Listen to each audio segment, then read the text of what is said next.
네, 반갑습니다. 2교시 마태복음 시작하겠습니다. 마태복음 우리 지난 방학 직전에 마태복음 5장 13절 하다가 우리가 방학을 맞이했었어요. 그래서 5장 13절 읽고 시작하겠습니다. 너희는 세상의 소금이니 소금이 만일 그 맛을 잃으면 무엇으로 짜게 하리요? 후에는 아무 쓸데없어 다만 밖에 버리고 사람들에게 밟힐 뿐이니라. 제가 지난 전 시간인데 벌써 2달 전이네요. 말씀드린 거 기억나실지 모르겠어요. 이 팔레스타인에서는 소금을 주로 어떻게 얻는다 그랬어요? 바닷가에 가서 뭐 이렇게 바닷물을 말려서 소금을 얻는 게 아니라 그 사해라는 게 있잖아요. 그 사해는 아주 짠 소금물 바다인데 사해뿐만 아니라 사해 인근 여러 그 지역에 이미 오래전에 이 소금이 말라가지고 그 땅 속에 다 들어가 있는 거예요. 그래서 그거를 암염이라죠, 암염. 그러니까 소금을 산에 가서 혹은 땅에서 이렇게 캐가지고 암염을 가져오면은 소금을 캐는 거예요. 근데 문제는 그 암염에는 소금뿐만 아니라 이런 뭐 흙이라든가 각종 그 불순물들이 다 섞여서 이렇게 암염이 있는 거죠. 그러면 그걸 소금과 불순물을 분리해야 되는데 어떻게 분리한다 그랬어요? 물에다가 암염을 넣어서 저으면은 소금은 다 녹고 그 다음에 불순물들은 가만히 놔두면 가라앉겠죠. 그러면 그거를 짠물, 소금물만 딱 이렇게 따로 다른 그릇에 옮겨 부어서 지붕에 올려놓으면은 날씨가 더우니까 그게 금방 이제 증발이 돼서 소금을 얻을 수 있는데 그건 뭐 말 그대로 깨끗한 소금이죠. 왜냐하면 불순물들은 다 가라앉고 맑은 소금물만 이렇게 증류해서 그러니까 증류가 아니고 물을 증발시켜서 소금 알갱이를 얻은 거니까 그러면 이제 가라앉은 불순물들 그런 걸 뭐라 그래요? 그걸 짠맛을 잃어버린 소금인 거죠. 짠맛이 없는 암염, 찌꺼기 말이에요. 찌꺼기. 찌꺼기들은 어떻게 돼요? 버려요, 버려. 근데 어디다 버리냐면은 이 암염의 찌꺼기들은 어떤 특징이 있냐면 이제 끈적끈적한 소금이 좀 끈적끈적한 그게 있잖아요. 그래서 끈적끈적한 그런 찌꺼기라서 그 찌꺼기를 한 군데 계속 반복해서 뿌리면 그들끼리 이렇게 엉겨 붙어요. 그래서 뭐 쉽게 말하면 현관 앞에 계속 그거를 버리면 어떻게 되겠어요? 현관 앞이 마치 아스팔트, 콘크리트까지 아닌데 아스팔트처럼 이게 끈적끈적한 게 이게 자기들끼리 엉겨 붙어서 그 앞이 마치 뭐 포장한 것처럼 이렇게 이렇게 된단 말이에요. 그래서 이 소금 세상 너희는 세상의 소금이다라고 할 때 그 핵심이 어디에 있느냐? 지금 제가 말씀드린 거는 핵심이 바로 이 소금과 찌꺼기, 깨끗한 소금과 찌꺼기가 혼재해서 혼합되어서 혼재 있는 그런 상태. 거기에 우리가 좀 관심을 가질 필요가 있다 이거죠. 왜냐하면은 예수께서 하신 말씀 중에 비슷한 유형의 말씀들이 있단 말이에요. 예를 들면은 곡식과 가라지 이건 지난 학기에 봤죠. 그래서 마태복음 13장 29절에 가라지와 이 알곡이 곡식이 밭에 같이 섞여 있다는 거예요. 섞여 있다. 추수 때가 되면은 그거를 따로따로 분리해서 가라지는 먼저 거두어서 불에 다 태우기 위해서 단으로 묶어 놓고 곡식은 따로 묶어서 내 곡간에 넣는다. 그러니까 뭐예요? 암염이 소금과 불순물들이 함께 이렇게 섞여서 있는 것처럼 밭에 가라지와 곡식이 같이 섞여 있다. 이게 비슷하잖아요. 이게 뭘 말하는 거예요? 이 예수의 제자들이 이 세상을 살아갈 때 어떻게 살아가는지 삶의 현실을 보여주는 거예요. 삶의 현실을. 그러니까 곡식과 가라지는 항상 같이 밭에 섞여 있어요. 여기는 곡식 자리, 저기는 가라지 있는 곳 따로따로 해쳐 모여. 그렇게 안 된다고요. 항상 섞여 있는 거예요. 그러니까 우리가 예수 믿는 사람인데 우리 기독교인들이 이 세상을 살아갈 때 우리들끼리만 모여서 살아갈 수 있어요? 우리들끼리만 모이면 그건 교회죠. 기독교인들은 어떻게 세상에서 살 때 각자 흩어져서 이렇게 가라지 안 믿는 이 불신자들과 섞여서 함께 이 세상을 살아갈 수밖에 없는 거예요. 그런 현실을 말하는 거예요. 그런데 너희는 곡식이니까 곡식답게 살아야 되고 가라지처럼 살면 안 된다. 그 얘기예요. 너희는 소금이니까 소금답게 사는 거고 저 찌꺼기들처럼 그렇게 살면 안 된다. 너희가 짠맛을 잃어버리면 뭐다? 찌꺼기. 쉽게 말하면 너희가 곡식이었다가 갑자기 가라지가 될 수가 있다. 그 얘기예요. 가라지. 이런 이야기가 성경에 복음서에 여러 번 나와요. 마태복음 25장에 보면은 양과 염소의 비유죠. 이 세상에는 양도 있고 염소도 있어요. 25장 32절. 잠깐 볼까요? 32절. 모든 민족을 그 앞에 모으고 각각 분별하기를 목자가 양과 염소를 분별하는 것 같이 하여 양은 그 오른편에 염소는 왼편에 두리라. 이 세상에는 양과 염소가 어떻게 있어요? 섞여서 사는 거야. 섞여서. 양만 여기 모여서 따로 살면 그건 교회고, 그죠? 주일에는 우리가 교회로 모이지만 월화수목금토에는 어떻게 세상 가운데에서 염소들과 함께 섞여서 살게 돼 있어요. 예. 죽을 때까지 이렇게 사는 거예요. 죽을 때까지. 그렇지만 나는 양이다. 나는 양이다. 나 염소 아니다. 나는 양이라고 하는 자기의식을 가지고 양으로서 나는 살아가는 거예요. 목자 따라서. 죽을 때까지. 그러면 하나님의 최후 심판대 딱 심판대 서셔서 뭘 하신다는 거예요? 양은 이쪽, 염소는 저쪽. 양은 오른편에, 염소는 왼편으로 해쳐 모여. 할 때 염소가 지가 염소인데 오른쪽에 와서 서면 어떻게 되겠어요? 야, 너 왜 거기 서 있냐? 저 양인데요? 너 염소야. 절로 꺼져. 왼쪽으로. 이렇게 된다. 그 얘기 하시는 거예요. 그 얘기. 마태복음 13장 47절. 이거는 물고기 비유인데요. 또 천국은 마치 바다에 치고 각종 물고기를 모으는 그물과 같으니 48절 그물에 가득함에 물가로 끌어내고 앉아서 좋은 것은 그릇에 담고 못된 것은 내어버리니라. 49절 세상 끝에도 이러하리라. 천사들이 와서 의인 중에 악인을 갈라내어 50절 풀무불에 던져 넣으리니 거기서 울며 이러갈미 있으리라. 자, 좋은 물고기, 나쁜 물고기. 자, 바다에 물고기가 사는데 물고기들이 어떻게 살아요?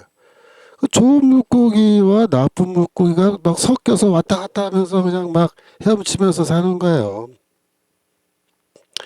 바다에 뭐 이렇게 그물 그어놓고 여기는 좋은 물고기 사는 곳, 저기는 나쁜 물고기 사는 곳 이렇게 할 수 있어요? 안 되잖아요. 안 된다고요. 바다에는 국경이 없다 그러잖아요. 바다의 국경이.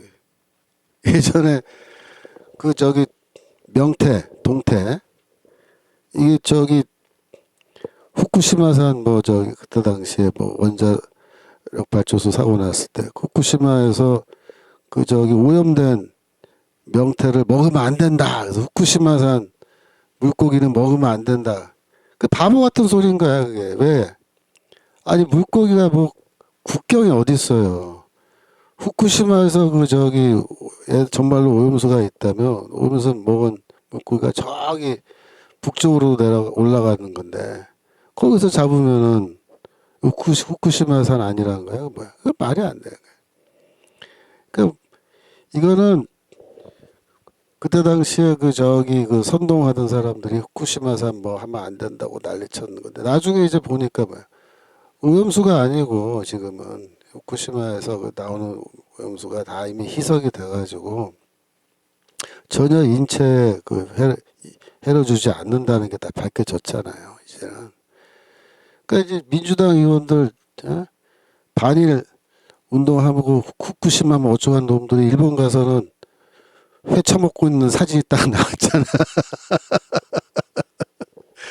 민주당 놈들이 여기서는 뭐 연예인들도 똑같이고 반일 운동하고 후쿠시마산 먹으면 뭐 뒤진다고 뭐 난리 치던 놈들이 가서 일본 여행 가서는 전부 다 횟집 가서 회 먹고 이런 진짜 한심한 놈들 선동에 따돌아난 얘가 또 딴 데로 빠졌네. 자 보세요. 좋은 물고기 나쁜 물고기가 섞여 있는데 심판대에 가면은 어부가 어떻게 한다는 거예요. 좋은 물고기 나쁜 물고기 나눈다는 거예요. 나누는 거예요. 이게 심판이에요. 심판. 그래서 두 그룹으로 딱 나눠요. 근데 세 그룹으로 안 나눠요. 세 그룹. 네 그룹도 아니고 딱 두 그룹이에요. 선택받은 자와 선택받지 못한 자. 버림받을 자들. 알곡과 가라지. 알곡과 가라지. 양과 염소. 좋은 물고기, 나쁜 물고기. 소금, 짠맛이 있는 소금과 짠맛이 없는 찌꺼기. 이게 되는 거예요. 무슨 말인지 아시겠죠? 성경이 말하는 게. 그러니까 예수의 가르침은 이와 같이 그 의미가 애매하거나 좀 불명확하다고 느껴질 때 예수가 하신 다른 말씀과 이렇게 연결하고 비교하면서 우리가 이걸 해석하면요 명확해요. 의미가 명확해진다고. 그러니까 소금 비유, 소금 짠맛, 이거 소금에 대한 말씀을 제가 왜 이거를 이렇게 열심히 연구해서 여러분에게 설명드려요. 이게 좌파 목사들이 이거를 쉽게 말하면 오용하고 잘못 해석하고 잘못 적용하는 그런 문제들이 심각하기 때문에 제가 이거를 집중적으로 지금 다뤄드리는 거예요. 그래서 이건 전부 다 뭘 말하냐면 심판과 관련해서 심판, 최후의 심판. 최후의 심판 때에서 과연 내가 어떤 아이덴티티, 어떤 자기 정체성을 가지고 오른쪽에서 할 거냐 왼쪽에서 하게 될 것이냐. 하나님의 선택받은 구원받은 자가 될 거냐 구원받지 못하고 버림받은 자가 될 거냐. 그걸 말한 거예요. 예수의 제자들은 누구예요? 이게 다 양이고 알곡이고 좋은 물고기고 소금이라는 거예요. 이 메시지가 세례요한도 똑같이 얘기해요. 세례요한 마태복음 3장 10절.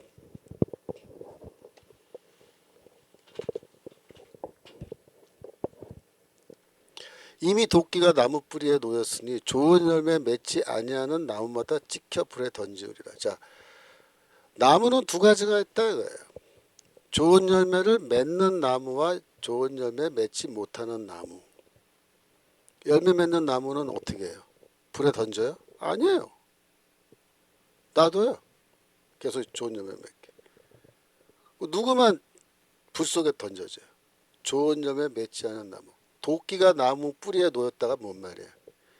심판의 때가 가까이 왔다 그 얘기야. 심판의 때가. 지금 심판 전에는 뭐 좋은 나무건 나쁜 나무건 다 그냥 나무예요. 다 그냥 멀쩡하게 돌아다니고 심판 전에는요 오히려 이 좋은 열매 맺지 못하는 나무들이 득세해가지고 더 좋은 차 타고 다니고 돈도 잘 벌고 더 좋은 집에 살고 지위도 높고 권력도 갖고 떵떵거리면서 사는 거예요. 이렇게 돼 있는 거예요 지금. 제가 이번에 이 탄핵 문제 때문에 저도 공부를 더 많이 했어요. 요즘에 연구 더 많이 하고 있는데 제가 요즘에 연구하는 것 중에 이 투표 시스템, 그러니까 이제 우리가 투표 시스템에 부정선거가 있고 부정선거의 배후에 북한이 있고 중국이 있다 그런 말들 많이 하죠. 그러면 왜 어떤 경로로 해서 중국과 이 저기 북한이 여기 있는지 그걸 설명을 해야 될 거 아니에요. 밝혀야 될 거 아니에요. 구체적으로 연관이 어떻게 되어 있는지. 그 제가 그런 것도 제가 뭐 옛날 신문 기사도 뒤지고 그러면서 막 지금 연구를 해봤는데 해보니까 다 나오더라고요. 결과가. 예를 들면 이런 거예요. 여러분들이 그 2001년도 그 2000년 2001년 그 어간이 왜 중요하냐면 그때 그 저기 6.15 남북 공동선언 그러니까 김대중이 평양에 가서 김정일이죠. 그때 김정일이 하고 그 연방제 통일안에 대해서 합의한 그게 이제 6.15 선언인데 6.15 선언이 있던 그 시점에 2001년도인데 그때 그 남북한 합작으로 그 중국 단동이라고 있어요. 단동. 단동이 어디냐면 신의주 건너편인데 단동에 남북한 합작으로 이 회사를 하나 만들어요. 그게 이제 제목이 제가 지금 정확하게 기억하는 게 하나 이름이 하나 디지털 뭐 그런 회사예요. 하나 디지털. 그래서 그 회사가 남북한 합작 회사예요. 그래가지고 거기에 이제 그 우리나라 한동대 교수로 있던 사람이 거기 사장으로 가고 그 다음에 웃긴 게 뭐냐면 북한에서 컴퓨터 전문가 33명이 거기 와요. 북한 프로그래머들, 북한 출신 프로그래머, IT 전문가들이죠. 그래갖고 거기 기숙사에 북한 이 컴퓨터 프로그래머들이 거기 살면서 거기서 이제 회사가 시작된 거예요. 그게 남북한 합작 회사예요. 김대중이랑 김정일이가 같이 만든 거예요. 그리고 그 하나 그 디지털인가 그 회사의 엄마 회사죠. 엄마 회사가 한국에 있는데 거기서 이제 그 일감을 찾아가지고 일거리를 거기 단동에 있는 회사로 던져주면 거기서 북한 프로그래머들이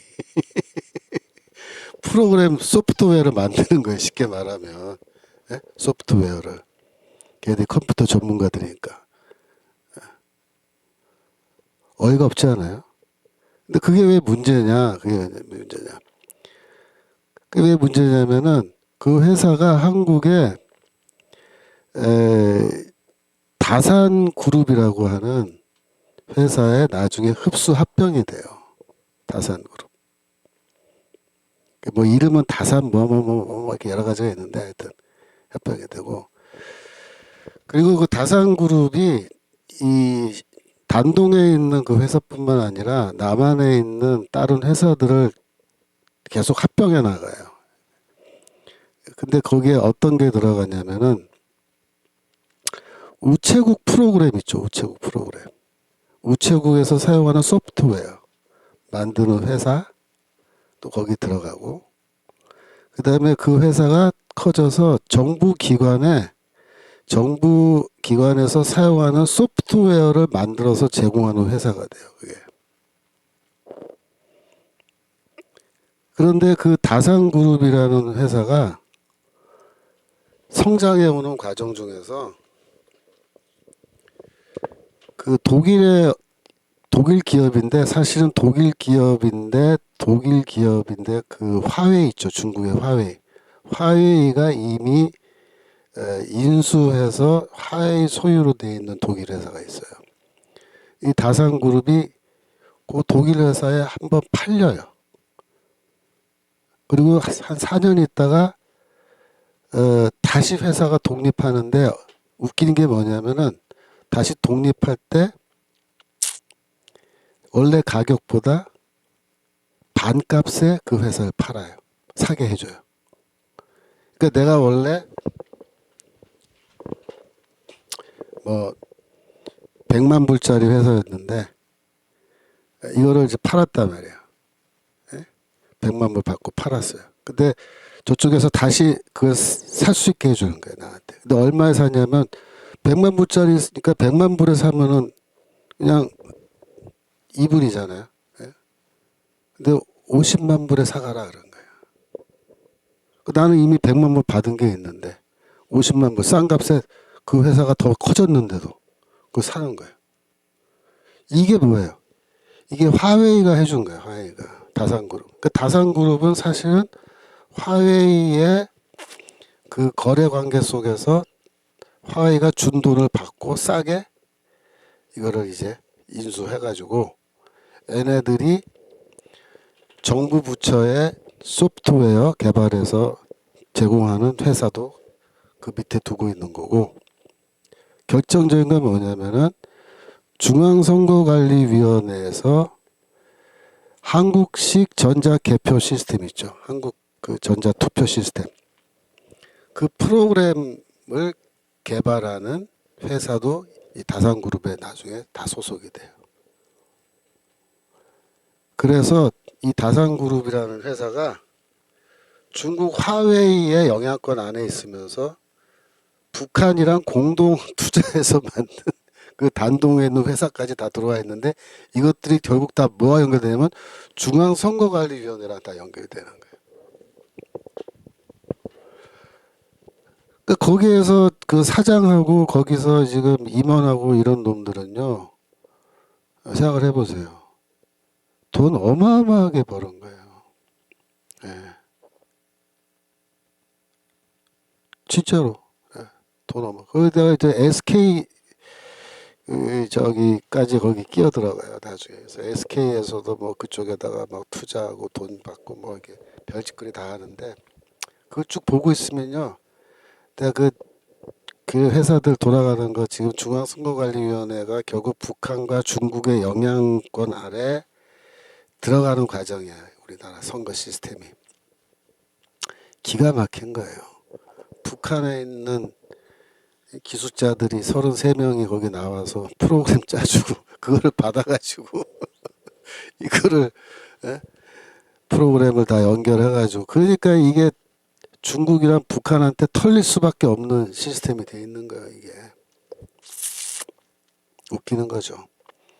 그게 다산그룹이 저기 판교에 건물이 있고 거기에 있는데 그 다산그룹이 또 뭐까지 했냐면 중앙선거관리위원회 서버를 이 관리해주는 서비스까지 해주고 있었다고. 그러니까 얘네들은 그걸 다 들여다보고 있는 거예요. 다산그룹이.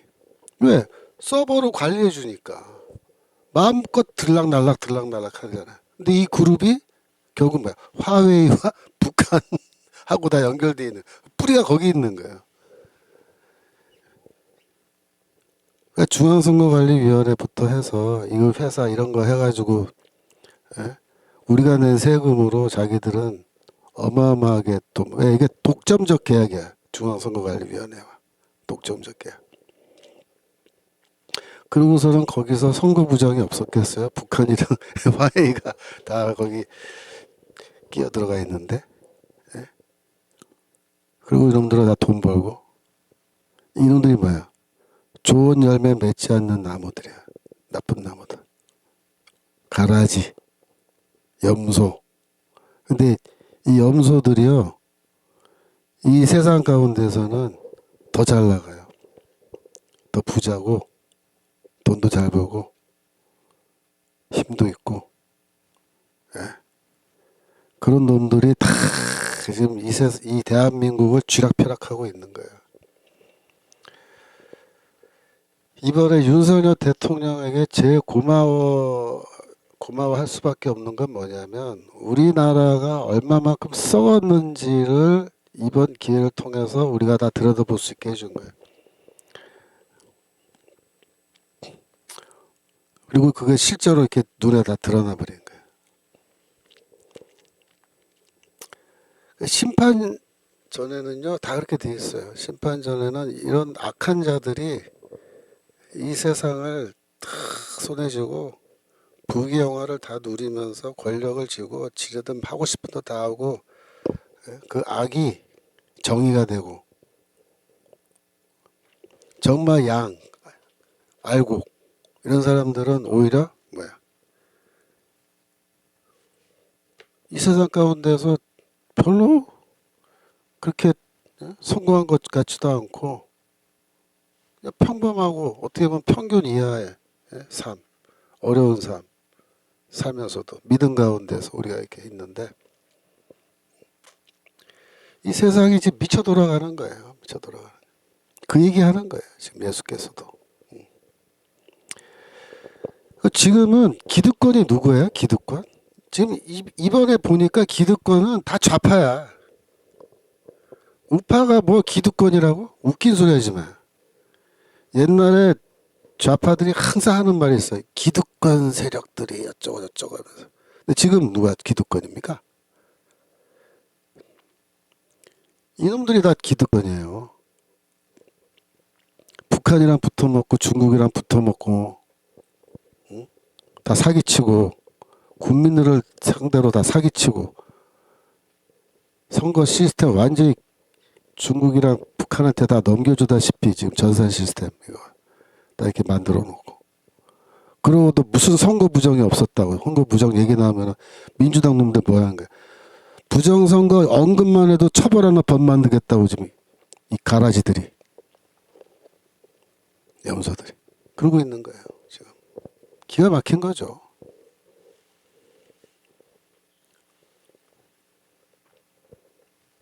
그래서 하나님의 심판 때가 되면요 이거 얄짤 없습니다. 도끼가 나무 풀에 놓였는데 좋은 열매 맺지 않는 나무들, 염소들, 나쁜 물고기들, 예? 가라지들, 소금이 아닌 찌꺼기들 어떻게 된다? 다 버림받는다. 불구덩이 들어간다. 그 얘기예요. 마태복음 3장 12절. 세례요한이 또 뭐라 그래요? 손에 키를 들고 자기 타작 마당을 정하게 하사 알곡은 모아 곳간에 들이고 쭉정이는 꺼지지 않는 불에 태우시리로다. 누가? 메시아가 오면.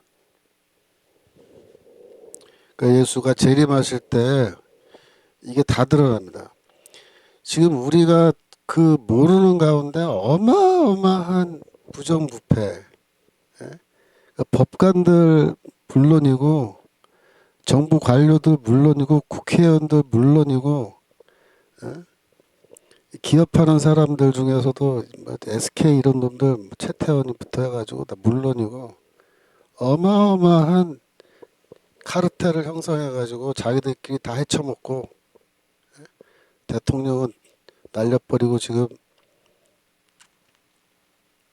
헌법 개정에서 뭐 내각제라 했다. 내각제 하면요 이건 중국 손에 그냥 바로 대한민국 떨어져 버린 거예요. 왜?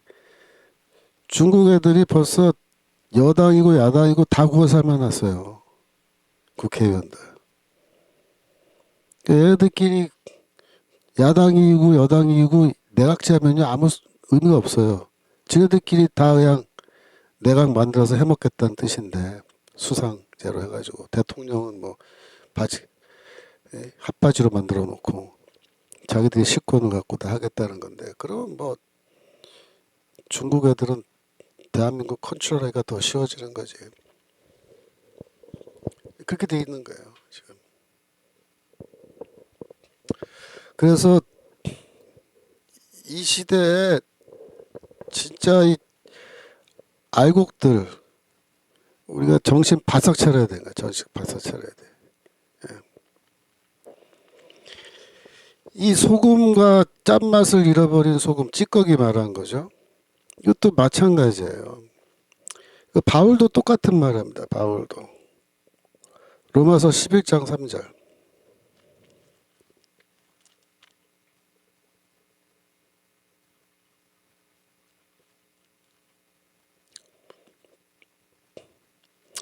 이제 엘리야의 그 기도인데요. 주여 저희가 주의 선지자들을 죽였으며 주의 제단들을 헐어버렸고 나만 남았는데 내 목숨도 찼나이다. 그 엘리야가 하나님께 이렇게 기도했다고 바울이 지금 얘기하는데 4절 저에게 하신 대답이 무엇이뇨? 내가 나를 위하여 바알에게 무릎을 꿇지 아니한 사람 7천을 남겨두었다 하셨으니 5절 그런즉 이와 같이 이제도 은혜로 택하심을 따라 남은 자가 있느니라. 자 보세요. 바울이 여기에서 중요한 원리를 하나 말한다고요. 엘리야가 보기에는 사회사상이 다 이 미쳐 돌아가고 선지자들도 막 죽이겠다고 난리치고 나 하나만 남았습니다 이랬어요. 나 하나. 엘리야가 나 하나 빼고 지금 다 미쳐 돌아갑니다. 그러니까 하나님 뭐라 하냐면 야 너 말고도 7천 명 더 있어.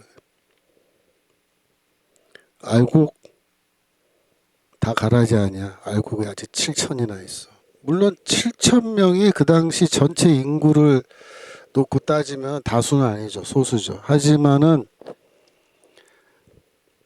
바알에게 무릎 꿇지 아니한 자라는 거예요. 바알에게 무릎 꿇지 않은 자. 그러니까 어떤 자들이야? 엘리야와 함께 손을 잡고 싸울 수 있는 사람들을 말하는 거예요. 너 하나 남은 게 아니니까 아직 너 같은 사람 7천 명 더 있으니까 외롭게 홀로 싸우지 말고 이 7천 명과 함께 싸워야 된다. 함께 싸워야 된다. 내가 선택한 자들이 7천이나 있다. 이 땅에 소금이 7천 명 더 있다. 그렇게 말씀하신 거예요. 근데 그 7천 명은 누구냐? 오늘날로 말하면 은혜로 택하심을 따라 남은 자가 이 7천 명이라는 거야. 그러니까 이제도 이와 같이 이제도 은혜로 택하심을 따라 남은 자가 있느니라. 이 남은 자가 누굽니까? 이게 바로 예수 믿는 유대인, 예수 믿는 이방인들 말하는 거예요. 교회 성도들을 말하는 거예요. 그 사람들이 택하심을 따라 남은 자들이에요. 이스라엘의 남은 자들. 나머지 이스라엘은 다 정신 나갔어요. 정신 나갔어요. 그러니까 보세요. 지금 광화문에서 정광 목사님이 지금 7년째입니다. 7년째. 8년인가? 없으면 해가 바뀌었으니까. 몇 년부터입니까? 물론 그전에도 하셨지만 2018년도 3월이 첫 집회였거든요. 2018년도. 그러니까 8, 9, 10, 11, 12, 13, 14, 15년 됐으니까 횟수로는 8년이네. 하여튼. 예, 이번 3월달 되면 횟수로 8년입니다.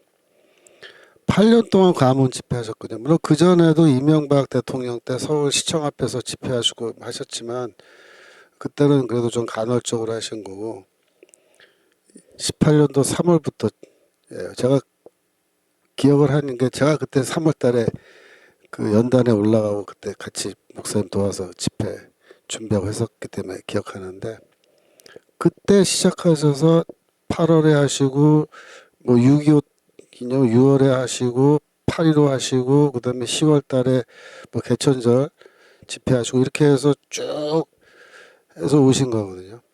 8년 동안. 그러면서 정말 7천 명이다. 7천 명. 청교도 영성 수련원 통해서 전 목사님이 30년 동안 키워놓은 이분들 중심으로 해서 사랑제일교회 성도들 중심으로 해서 모여서 우리가 이 집회를 8년 동안 해왔는데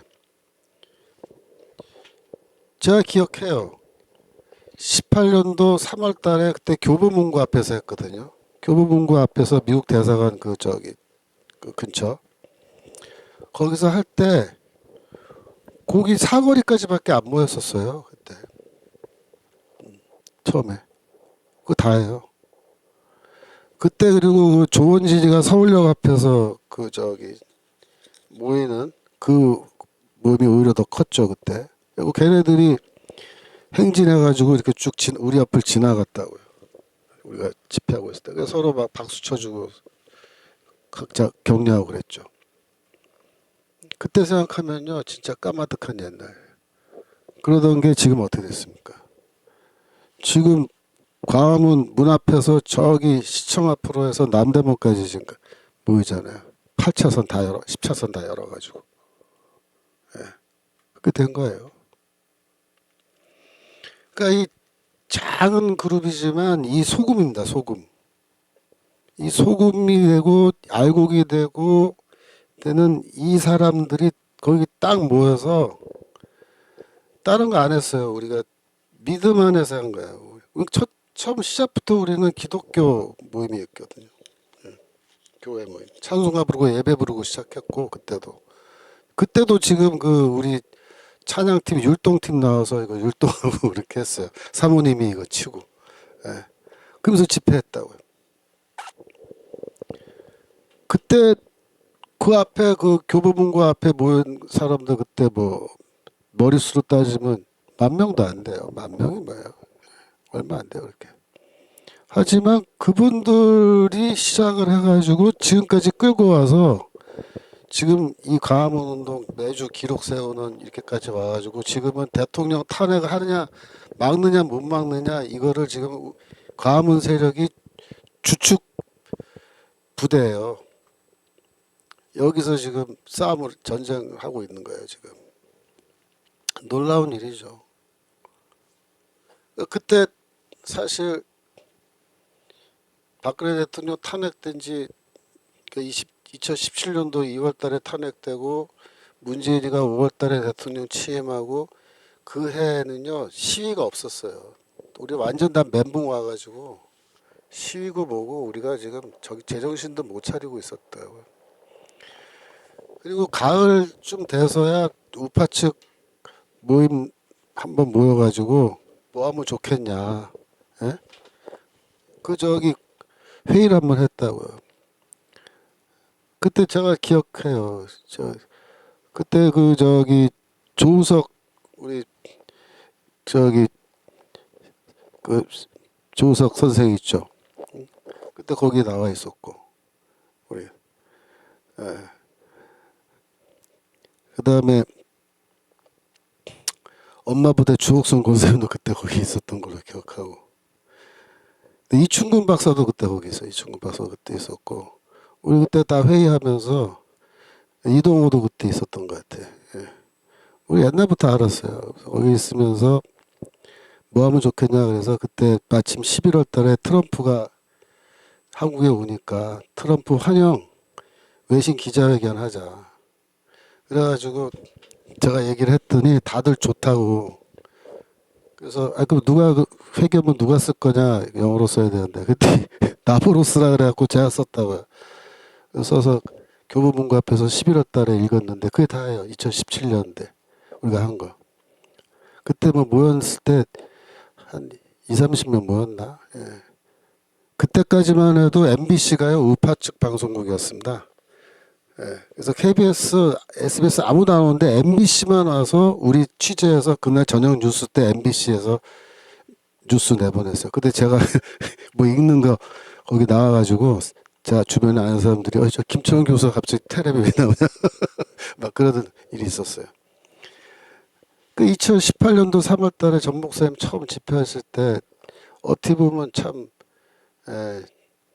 얼마 안 되는 사람들이었지만 그게 뭐예요? 하나님이 남겨놓은 바알에게 무릎 꿇지 않은 7,000명이에요. 7,000명.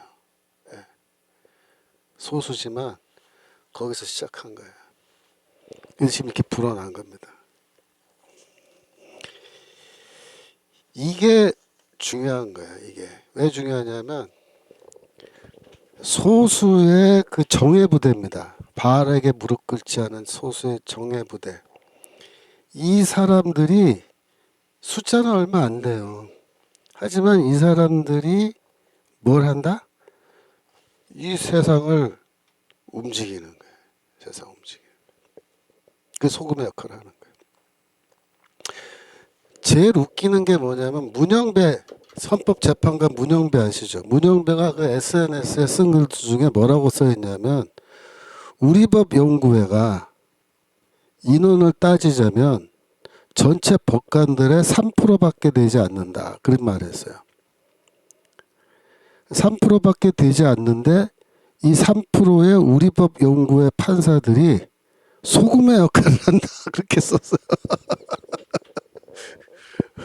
나 그거 읽고 얼마나 웃었는지 몰라요. 이 문영배가 교회를 다니는지 안 다니는지 확인을 좀 해봐야겠는데 다니는 것 같아요. 이거 소금 얘기하는 거 보면. 그 법관들의 부패를 막는다. 누가? 우리법 연구회가 부패를 막는데 가장 지금 부패한 집단인데 그 글을 쓸 때가 그 저기 아주 옛날 얘기인데 그때는 3%밖에 안 됐대요. 근데 지금 우리법 연구회랑 국제인권법 연구회인가요? 그거 저기 회원들 합쳐서 머릿수에서 전체 법관들이랑 비율 따져보니까 제가 계산해보니까 한 12%, 13% 되더라고 지금은. 그 12%에서 13% 되는 우리법 연구회, 국제인권법 연구회 판사들이 지금 요직을 다 차지하고 있는 거야. 헌법재판소만 봐도 그게 딱 보이잖아요. 그 4명이 재판관들 중에 4명이 다 그쪽 진영에 있는 사람들이. 벌써 반이잖아, 반. 3명인가? 하여튼 3명이라도 거의 퍼센티지로 30 몇 퍼센트잖아요. 그러니까 이제 김명수 대법원장 시절에 그게 제일 심각했던 문제가 우리법 연구회 사람들을 각 그 지방 법원에 다 이 저기 책임자로 법원장으로 다 꽂아놓고 걔네들은 막 승진시켜가지고 막 부장 판사들 막 만들어가지고 다 요직에 영장 발부하는 거 이런 거 또 재판 배정하는 거 이런 거 요직에 다 그런 애들 우리법 연구에 박아놓은 거예요. 그러니까 13%밖에 안 되는 인간들이지만은 얘네들이 요직을 차지하고 있으니까 힘이 장난이 아닌 거예요 지금. 그러면서 짓거리는 소리가 우리가 소금의 역할을 한다. 이놈들이 소금이에요? 이놈들이 염소고 이놈들이 나쁜 물고기고 이놈들이 짠맛을 잃어버린 소금이라고. 찌꺼기들이라고. 찌꺼기들. 그러니까 진짜 기가 막힌 거예요. 성경 말씀을 알고 짓거리는 소리인지 모르고 짓거리는 소리인지 모르겠지만 우리법 연구회가 뭐 사법부의 부패를 막는 3%의 소금이다. 근데 이제 13% 됐는데 요직은 다 장악하고 그러고도 너희가 뭐 소금이라고? 서부지법은 완전히 소금밭이네 그러면? 예? 미친놈들이. 서부지법 보세요. 거기 완전히 우리법 연구회 놈들로 완전히 그냥 칠갑을 해가지고 거기 완전히 요새화 만든 거야. 요새. 좌파들의 요새로. 진찌지 진찌 진짜 그야말로. 해놓고서. 근데 저는 그렇게 봐요. 그 7,000명, 바알에게 무릎 꿇지 않은 7,000명의 사람들이지만 이 사람들이 하나님의 선택받고 은혜로 택하심을 받은 자들이 딱 뭉쳐가지고 믿음 가운데에서 이 나라를 바로 세우겠다고 마음먹고 지금까지 8년 동안 하니까 이런 변화가 있어요. 불과 8년 만에. 물론 8년 동안 별의별 일 많았지만 전 목사님의 그 리더십 속에서 이게 지금 계속해서 확산되어 가잖아요. 어마어마한 힘이 발휘되고 있는 거예요, 지금. 제가 그 전에 우파 측 모임 이런 데 가끔 가서 이렇게 얘기해 보면요. 전 목사님에 대해서 은근히 비판하고 비난하는 인간들이 많았어요. 우파 측 안에. 제가 전 목사님 도와드리고 있는 걸 아니까 저한테 들으랍시고 얘기한다고요. 기분 나쁜 소리 하고. 제가 웃고 그냥 지나가죠. 그때. 뭐 붙어 싸워봐야 거기 선한 게 안 나오니까. 근데 최근에 대통령 계엄령하고 탄핵 지금 심판 시작하고 그리고서 제가 이쪽 진영 사람들 다시 가서 만나 보니까 어떤지 아세요? 태도가 싹 바뀌었어요. 어떻게 바뀌었냐면 지금 그 전에 비난하고 은근히 이렇게 예? 까던 놈들이 뭐라고 얘기하냐면 전 목사님 없었으면 큰일 날 뻔했다 이렇게. 과문 세력 아니었으면 우리 진짜 이번에 큰일 날 뻔했다 이러고. 자기들 입으로 내가 뭐 물어보지도 않았는데 그렇게 얘기해요. 무슨 말이냐면 자기들이 잘못했겠다 이거지. 왜? 가문을 지키는 게 이게 중요하다는 거를 전 목사님이 처음부터 깨닫고 여기에 완전히 몰빵하셔가지고 여기 딱 지켜온 거잖아요. 8년 동안. 그러니까 이렇게 중요한 일이 딱 터지고 나니까 저쪽에 우파 측 진영에요? 아무것도 없어요. 뭐가 거기 누가 있어요? 뭐가 있어요? 아무것도 없어요. 눈 씻고 봐도. 거기에 뭐 하다못해 단 100명이라도 동원할 수 있는 사람이 있는 것 같아요? 없어요. 자기들끼리 모여가지고 뭐 회의랍시고 해봐야 2, 30명 모여서 거기서 뭐 피를 토하는 뭐 연설을 백날 해봐야 그거 누가 들어요? 아무 상관없어. 아무 효과도 없고. 그 광화문은 내 정광훈 목사님 정말 대단하신 게 여기는 부대가 있어요. 부대. 전국적으로. 인원을 동원하실 수가 있고 여기 자금도 있고 또 여기 좋은 분들이 많이 있어서 인재들이 있어서 중요한 대목에서 분석할 거 다 분석하고 설명하고 또 목사님 주변에 또 좀 훌륭하신 목사님들 많이 계시잖아요 지금. 그런 분들이 요즘에 그 유튜브에 나와서 말씀하신 거 들어보면요. 아 잘해요. 진짜 잘해요. 막 자료 준비해 오시고 뭐 장학의 목사님 같은 분들 진짜 뭐 맨날 운동권 출신도 아닌데 지금 다들 운동권처럼 돼가지고 막 강연하시고 뭐 하는 거 보면은 지금 다들 뭐 전문가 뺨쳐요. 예. 그러니까 이렇게 되는 이런 과정 속에서 정말 바울이 한 말처럼 바알에게 무릎 꿇지 않은 7천 명이 보여주는 힘이 저는 지금 이 시대 2025년 한국에서도 이게 증명이 돼요. 말씀이 맞다는 게 증명이 돼요. 그래서 이 종말의 때에 대하면요 모든 게 다 밝혀집니다. 모든 게 다 하나님 앞에 감춰질 게 없어요. 그래서 뭐 선거관리위원회고 뭐 하나그룹이고 뭐 SK고 뭐 할 거 없이 이 인간들 뭐 중앙선거관리위원회에서 뭐 헌법재판소고 민주당이고 뭐 할 거 없이 이 악한 이 무리들이 그동안 벌려놓은 수많은 악한 죄들 악한 짓들 백일하에 다 드러내고 하나님이 다 심판하실 거예요. 그게 진짜 무서운 심판이에요. 하나님의 심판. 불구덩이에 다 던져질 겁니다. 그 전에 회개하고 돌아와야 돼. 진짜 살고 싶으면. 아니면 다 죽어요. 그래서 우리는 걱정할 거 하나도 없어요.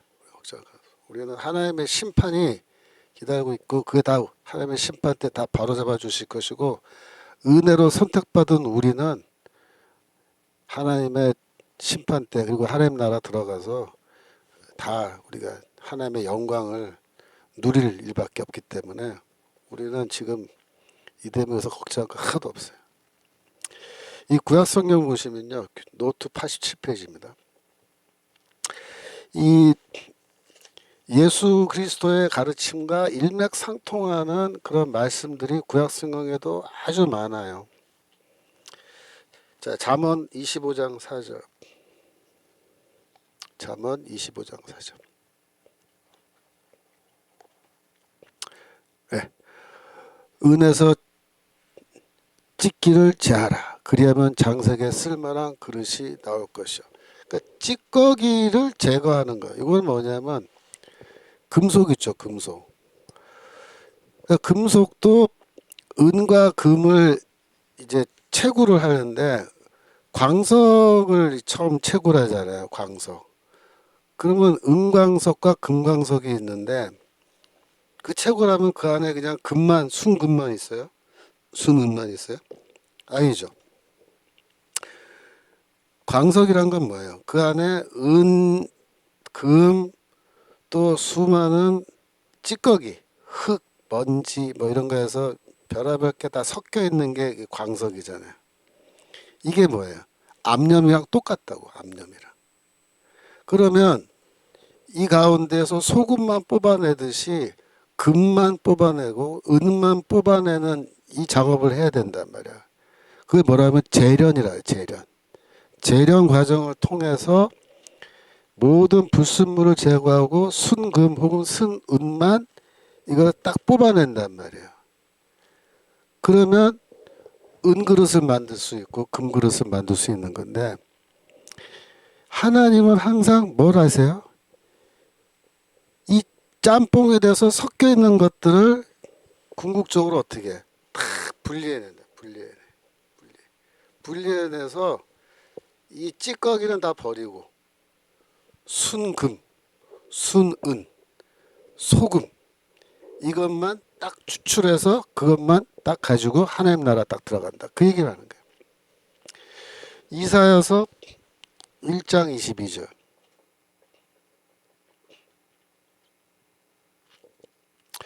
내 은은 찢기가 되었고 너의 포도주에는 물이 섞였도다. 이게 이사야서 1장이 이스라엘 백성에 대한 얘기예요.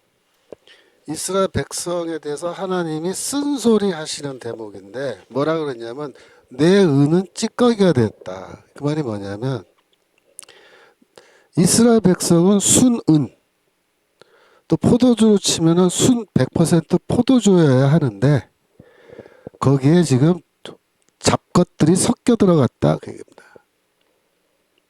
어떻게 하시겠다는 거예요, 하나님. 이거를 내가 심판을 통해서 다 분리해낼 거다.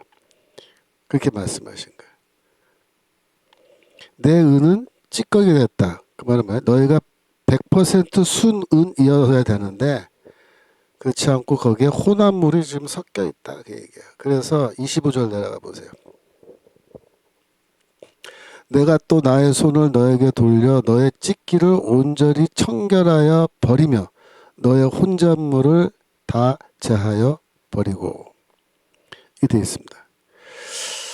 여기에서 내 찌꺼기를 온전히 청결하여 버린다라고 할 때 거기에 이제 그 요즘 그 개역성경 번역은 내 찌꺼기를 잿물로 씻듯이 녹여 청결하게 하며 그렇게 되어 있어요.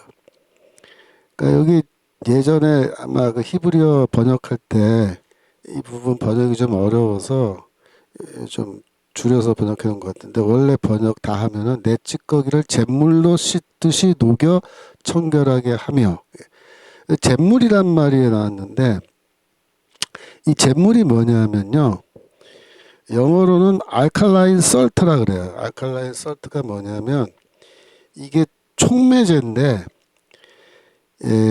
은을 혼합물에서 은을 추출할 때 사용하는 촉매제예요. 잿물이. 그걸 말하는 거예요. 이걸 섞어서 불에 끓여요. 그러면은 이 촉매제가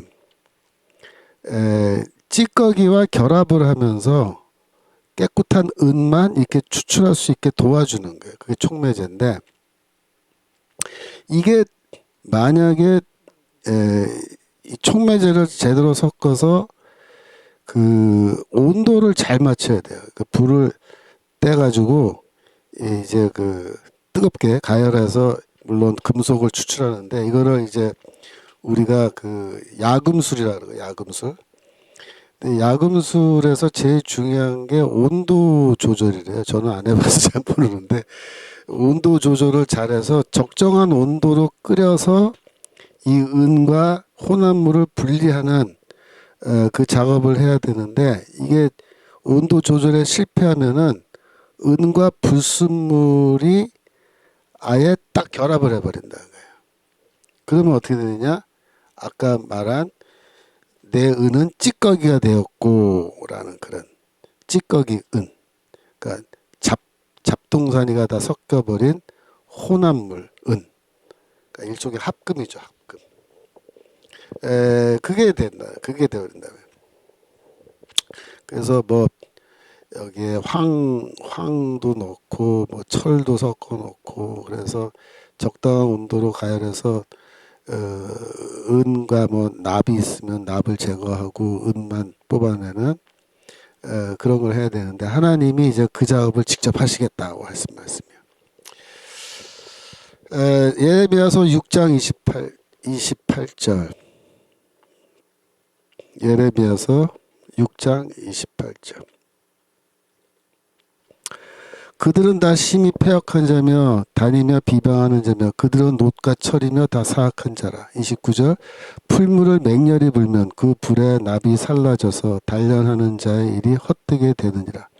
이와 같이 악한 자가 제하여지지 아니하는. 요 얘기가 그 얘기야. 풀물을 너무 세게 불어가지고 온도가 너무 높아져 버리면은 그 불에 납이 살라져서 타서 단련하는 자의 일이, 그러니까는 이 야금술 이거 하는 사람의 일이 헛되어져 버리고 악한 것, 나쁜 것이죠. 나쁜 것이 제거되지 않는다. 30절.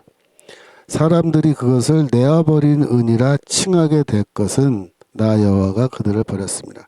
그러니까 내어버린 은, 그러니까 못 쓰게 된 망가진 은이라는 거예요. 그러니까 그런 거는 그 당시에는 그 당시 기술로는 다시 재련을 해서 은을 추출해내지 못하기 때문에 그냥 포기하고 갖다 버린다는 거예요. 요즘 기술 같으면 그렇게 안 하겠지만 그때 고대 시대에는 이 기술이 발전하지 않았기 때문에 이거 다 비유적인 표현이죠. 비유적인 표현은 뭐예요?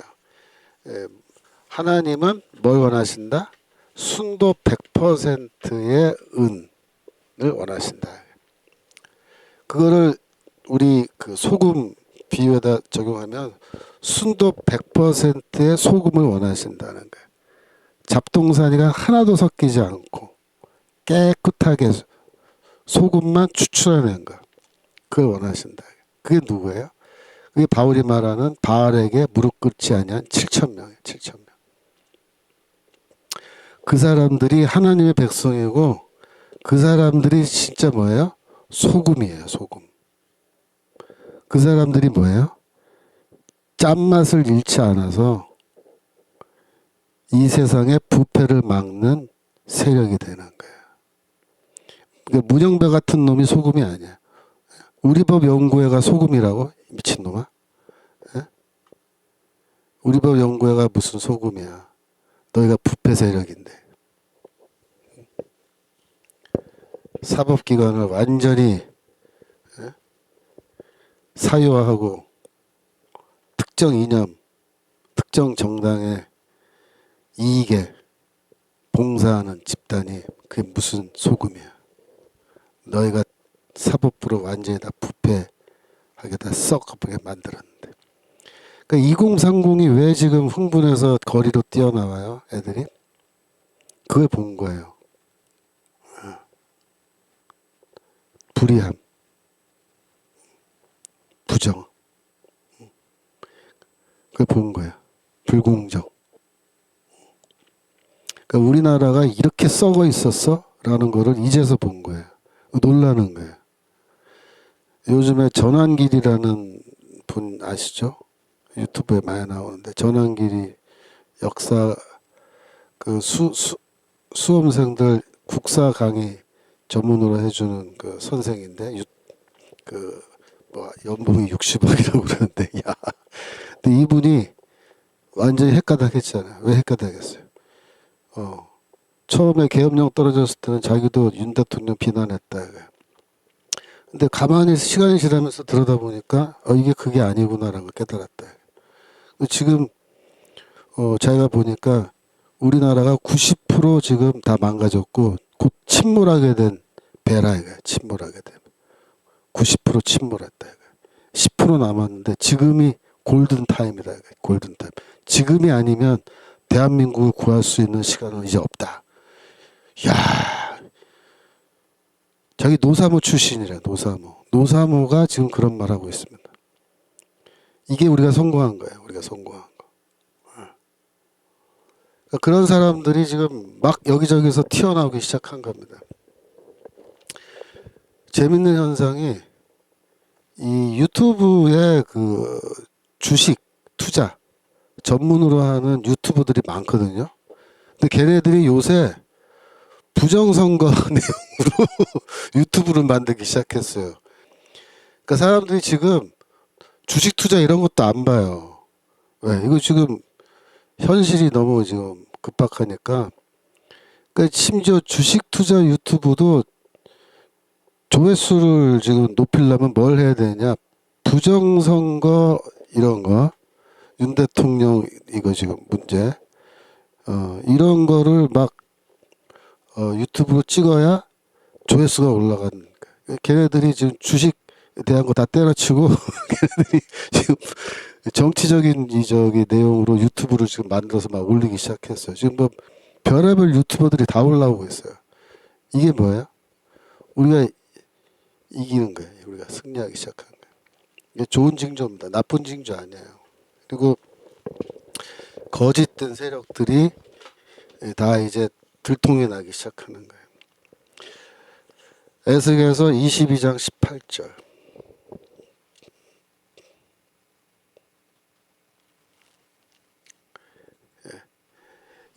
인자야 이스라엘 족속이 내게 찌꺼기가 되었다.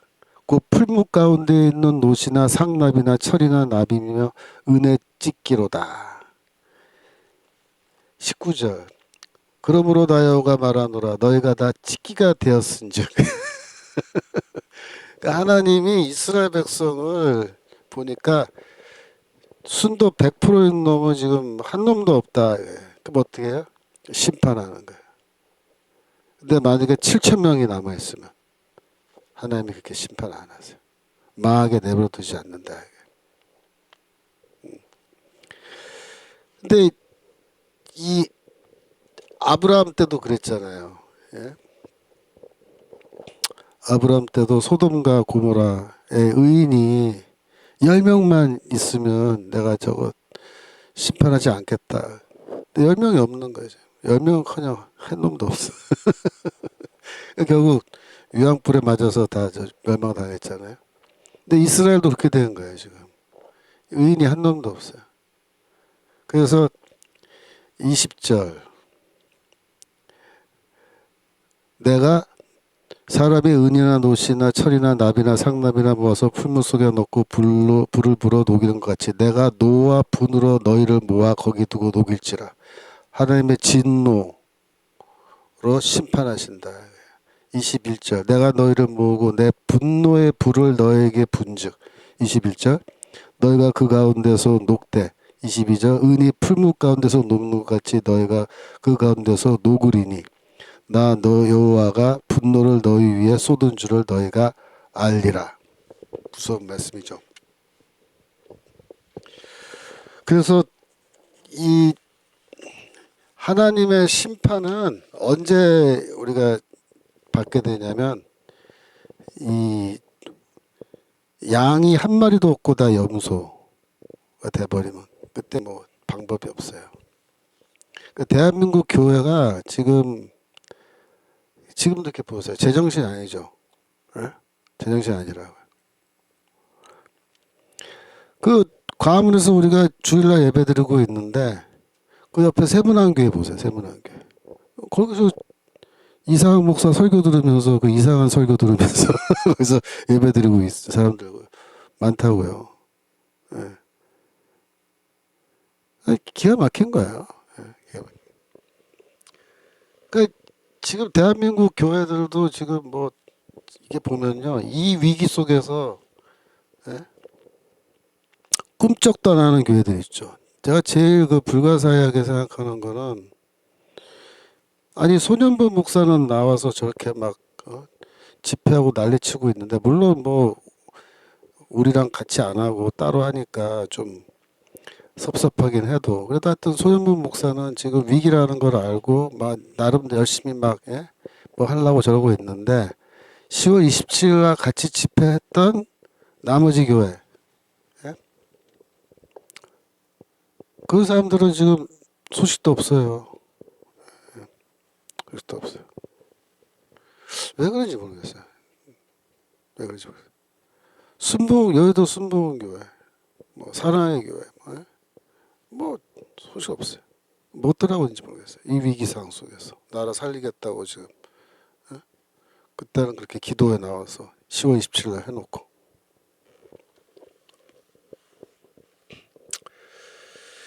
지금 노트 89페이지에 제가 그 성경 구절 엄청 많이 해놨죠. 그게 다 뭐냐면요. 연단, 야금술, 고난의 풀무불 이런 얘기 다. 제일 유명한 말씀 욥기 23장 10절. 욥기 23장 10절. 나의 가는 길을 오직 그가 아시나니 그가 나를 단련하신 후에는 내가 점금같이 나오리라. 그러니까 이 개인도 그렇고 국가 민족도 그렇고 불순물이 있으면 다 하나님의 심판받아서 제거되고 하나님의 심판 후에 살아남는 건 뭐다? 이 100% 순도로 갖고 있는 성도들만 살아남는 거예요. 잠언 17장 3절. 잠언 17장 3절. 도가니는 은을 풀문을 금을 연단하거냐 여호와는 마음을 연단하시니라. 아멘. 예. 우리는 하나님이 우리의 마음을 연단해 주신 거예요. 우리 마음 속에서 모든 찌꺼기, 더러운 것들, 악한 것들 이런 거 다 내보내는 거예요. 하나님의 연단을 받으면 그렇게 되죠. 그러니까 연단 안 받으면요, 이 더러운 것들, 찌꺼기들이 우리 마음 속에 그득하게 돼요. 근데 일단 하나님의 연단이 시작되면은 그때는 완전히 하나님 앞에 우리가 엎드릴 수밖에 없고 무릎 꿇을 수밖에 없고 우리 마음속에 있는 모든 악한 생각과 더러운 생각들 이런 것들을 다 성령의 불로 다 태워서 이게 다 사라져 버린다. 근데 그게 구원의 길이에요. 그게 구원의 길. 시편 66편 10절.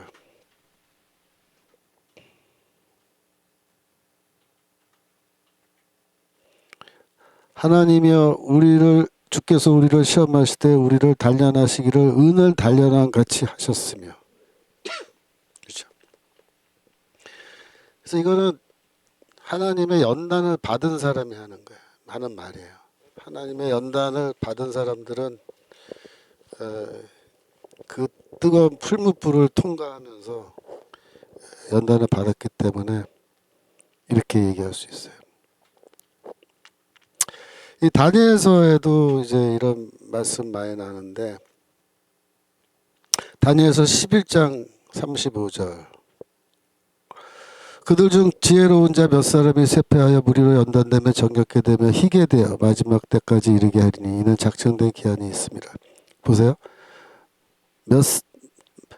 지혜로운 자 몇 사람이 쇠퇴하는데 그들 몰락한다 이거예요. 몰락한다. 그런데 무리로라는 말이 무리 중에 연단을 받아서 정결케 되고 희게 되어 마지막에 이르는 사람들이 있을 것이다. 그게 누구예요? 하나님 말씀하시는 바알에게 무릎 꿇지 않은 7,000명 은혜로 부르심을 받은 자들. 그들이에요. 제가 보기에 우리나라 지금 현실 2025년 우리나라에서는 누구예요? 이 청교도 세력이에요. 청교도 세력. 진짜 과문 세력이고 이 사람들이 끝까지 문재인에게 무릎 꿇지 않았고요. 이재명에게 무릎 꿇지 않는 거예요. 시진핑에게 무릎 꿇지 않고 김정은한테 무릎 꿇지 않겠다는 거예요. 우리는 차라리 죽는 게 낫다. 그렇게 대파요. 그래서 하나님께 부르짖으면서 이 나라 바로 세워달라고 지금까지 싸우고 있는 거예요. 근데 이런 사람들이 사실은 영적으로 보면은 이런 어려운 과정을 거쳐서 개인적으로 그렇고 우리 집단적으로 그렇고 우리가 다 연단 받는 거예요. 연단. 이번에도 연단 받는 거예요. 그러니까 이런 연단을 받아서 이런 사람들이 점점 많아지고 지금 이 사람들의 정치의식이 나날이 높아져가요. 요새 제가 저희 집사람이랑 농담 반 진담 반으로 하는데 우리나라 온 국민이 다 헌법 전문가가 되고 있고 우리나라 전 국민이 다 형사소송법 전문가 되고 있고 예? 그다음에 우리나라 전 국민이 외교 전문가가 돼요. 그래서 이번에 트럼프가 되면은 우리나라 대한민국에 어떤 영향이 이제 올 것이냐 이런 거에 대해서 온 국민이 다 전문가가 돼요. 옛날에 이충근 박사 한 사람이 뭐 전문가여서 뭐 이런 말좀 했는데 요새는 이충근 박사 말 들어봐도 그 말이 그 말이야. 다 아는 얘기만 하더라고. 그게 무슨 뜻인지 알아요? 우리들의 정치의식이 전문가 수준으로 외교 문제도 전문가 수준으로 다 올라와 버렸어요. 그리고 우리나라 국민들이 국내 문제, 정치 문제, 경제 문제 이런 거에 대해서 전부 다 전문가예요, 지금. 예? 그렇지 않아요, 지금? 이게 뭐야? 정치의식이 쫙 올라와서 지금 여기까지 고양돼 있어요. 그러니까 지금은 매스미디어 뭐 MBC, JTBC에서 앞만 떠들어봐야 우리 귀에는 들어오지도 않아. 왜? 저 헛소리라는 거 다 아니까. 유튜브들이 지금 전문적인 유튜브들이 쫙 올라와서 다 우리가 정보 전해주니까 그쪽에서 이미 정보 다 받아가지고 저 자식들이 지금 가짜 뉴스라는 거 금방 다 알아버린 거예요. 그러니까 선동이 안 먹혀요 이제 점점점. 이게 다 뭐예요? 연단 받는 겁니다. 연단. 그래서 이 연단 받은 사람들이 쫙 정치식이 올라오고 이 사람들이 숫자가 점점점 많아진 거예요. 7천이 아니고 지금 70만, 700만이 될지 모르겠어요. 이제 많아지잖아요. 이게 왜 중요하냐면 이게 통일, 예, 남북 통일을 준비하는 과정이기 때문에 이 통일이 됐는데 정치식이 안 올라 있는 상태에서 통일이 되면요 이게 진짜 위험해요. 예? 저 평생 주체사상 교육받은 사람들이랑 통일해가지고 같이 섞여서 살라고 그래봐요. 예? 아까 그랬죠. 좋은 물고기, 나쁜 물고기, 양과 염소와 같이 섞여서 살아야 된다고. 근데 우리가 연단을 안 받은 상태에서는요, 희미해가지고 그냥 물에 물탄도 술에 술탄도 이렇게 희미한 상태, 정치식이 낮은 상태에서 통일해버리면요, 저 주체사상 평생 동안 교육받은 애들하고 맞붙어서 이게 토론 붙으면 다 져요. 못 이겨요. 근데 지금은 일반 국민들 정치의식이 이렇게 고양돼가지고 쟤네들하고 딱 붙어서 이제 토론하면요 바로 제압해 버린다고. 야 그건 그런 게 아니야. 지금 국제정세가 이렇고 지금 법치주의가 어떤 거고 이런 얘기야. 우리나라 역사가 어떻게 흘러왔고 대한민국은 지금 이런 방향으로 가야 되고 미래는 이거고 미국과의 관계, 일본과의 관계, 중국과의 관계 이런 거는 지금 이렇게 해야 되는 시절이야. 이게 다 쫙. 그래서 지금 이런 상태로 지금 가면요. 앞으로 통일돼도 충분히 감당할 수 있어요. 지금 내가 보기에.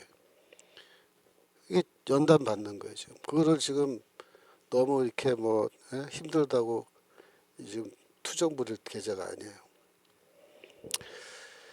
말라기 3장이죠. 말라기 3장이죠. 저기 말라기 좀 해줘. 말라기 3장이죠.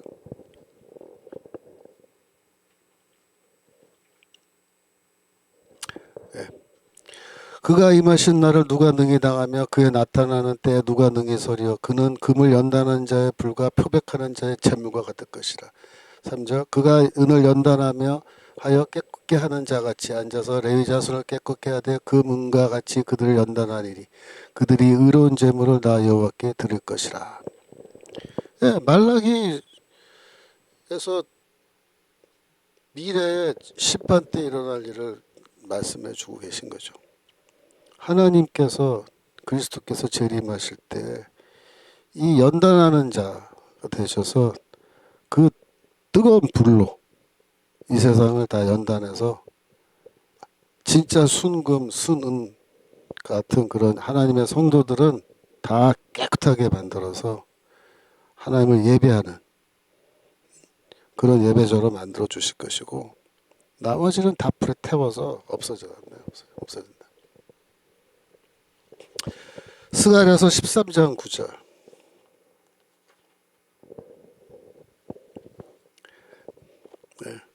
내가 그 3분의 1을 불 가운데 던져 은같이 연단하며 금같이 시험할 것이라. 그들이 내 이름을 부르리니 내가 들을 것이며 나는 말하기를 이는 내 백성이라 할 것이요 그들은 말하기를 여호와는 내 하나님이시라 하리라. 그래서 이 하나님이 모든 인간을 다 구원해 주시지 않아요.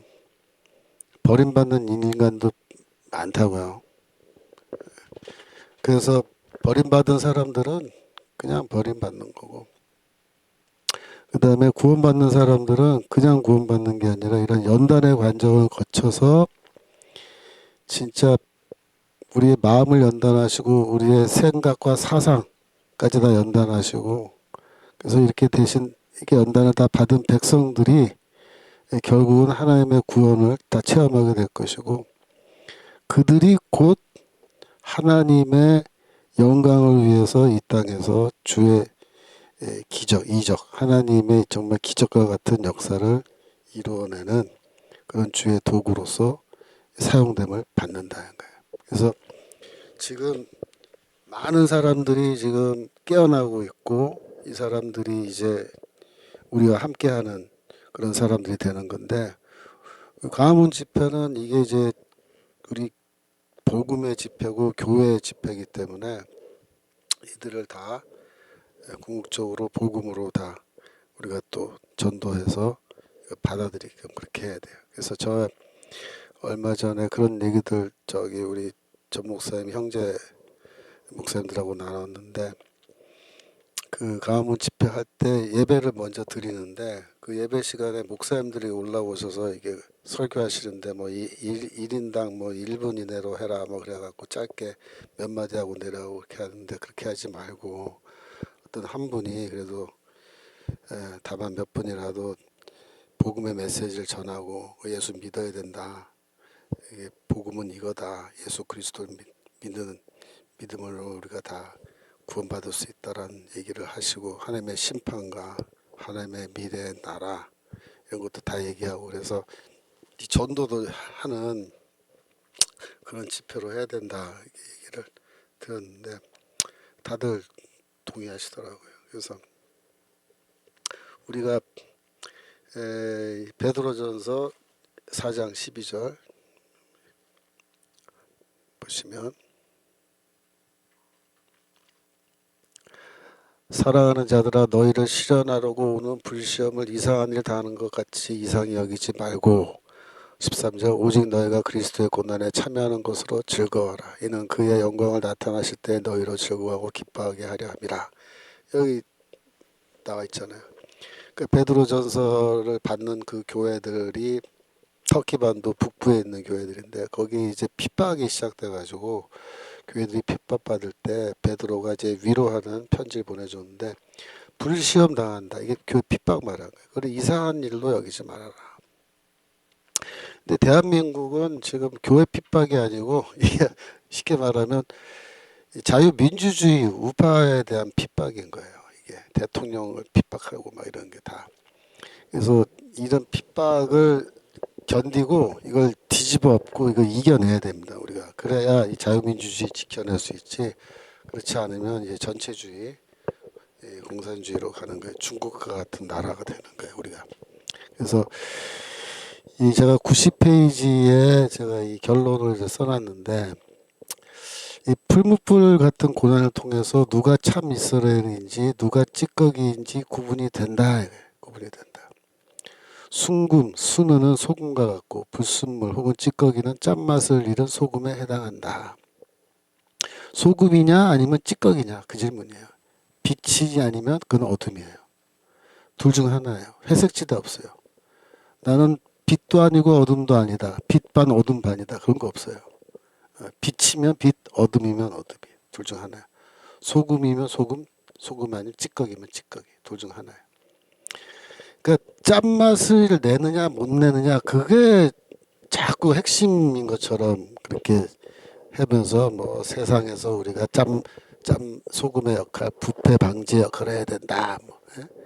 이게 말하는데 그게 핵심이 아니고 제가 보기에는 그게 핵심이 아니고 짠맛을 내느냐 못 내느냐 그게 핵심이 아니고 우리가 소금이냐 아니냐 그게 핵심이야. 우리가 소금이냐. 우리는 소금이라 해야 돼요.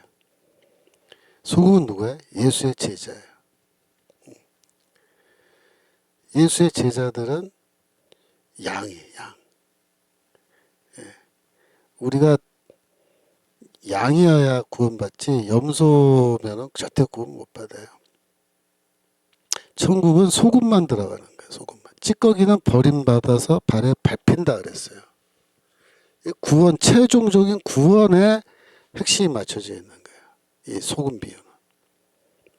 그래서 이 땅에서 우리가 안 믿는 사람들과 불신자들과 섞여서 살아가지만 궁극적으로 하나님은 소금만 취해서 천국에 들이실 것이고 나머지 찌꺼기는 다 버림받고 사람들의 발에 밟히듯이 다 하나님의 버림받아서 하나님의 발에 밟혀버린다는 거예요.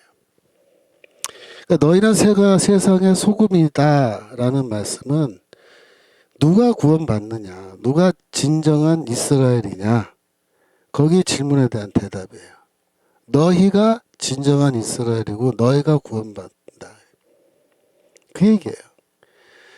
그래서 이 너희가 세상의 소금이라는 이 말씀은 팔복선언 뒤에 나오는 말씀이잖아요. 그러니까 팔복선언과 소금과 빛 이야기가 이게 연결되어 있는 거예요. 팔복선언에서 핵심은 뭐예요? 누가 하나님의 나라에 들어가느냐, 누가 구원받느냐, 누가 진정한 이스라엘이냐, 그게 팔복선언의 핵심이라고요. 그 질문에 대답하는 게 팔복선언이에요. 그래서 심령이 가난한 자, 애통하는 자, 온유한 자, 의에 줄이고 목마른 자, 이 사람들이 천국 들어가는 거잖아요. 이 사람들이 누구예요? 이 사람들이 소금이에요. 그러니까 소금은 누구냐면 심령이 가난한 자, 애통하는 자, 온유한 자, 의에 줄이고 목마른 자가 소금이에요. 그렇게 봐야 돼요. 그래서 너희는 세상의 소금이다라는 이 말은 예수의 제자들의 정체성, 아이덴티티에 대한 말씀이에요. 너는 누구냐라는 거예요. 너는 누구냐. 너 소금이야 아니야? 그 질문을 하는 거예요. 이거를 무슨 교회의 공공성, 예? 공공신학이라는 거예요. 공공신학. 공공성과 연결해서 해석하면서 이거를 윤리적인 메시지로 자꾸 해석하는데 그거 좀 좋은 해석이 아니다.